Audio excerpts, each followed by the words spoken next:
తెలంగాణ రాష్ట్ర రాజకీయాల్లో కీలక పరిణామం చోటు చేసుకుంది. మాజీ సీఎం కేసీఆర్, హరీష్ రావు పిటిషన్లపై ఇవాళ హైకోర్టులో విచారణ జరగనుంది.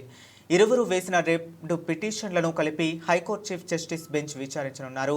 ఉదయం 11 గంటలకు విచారణ చేపట్టనున్నారు. కేసీఆర్, హరీష్ రావులు దాఖలు చేసిన పిటిషన్లలో 5 అంశాలను కీలకంగా రాసుకొచ్చారు. కాళేశ్వరం కమిషన్ నివేదిక రద్దు చేయాలని కోరారు.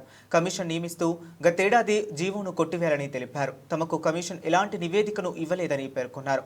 కమిషన్ విచారణ సమయంలో యాక్ట్ సెక్షన్ 8B, 8C నోటీసులు అందలేదని చెప్పుకొచ్చారు. కమిషన్ నివేదికపై ఎలాంటి చర్యలు తీసుకోవద్దని పిటిషన్లో రాసుకొచ్చారు. కాళేశ్వరం ప్రాజెక్టు నిర్మాణంలో అవినీతి వరదలై పారిందని గోస్ కమిషన్ నివేదిక కుండబద్దలు కొట్టింది. దీనంతటికీ కేసీఆర్ పూర్తి బాధ్యుడని సూటిగా చెప్పింది.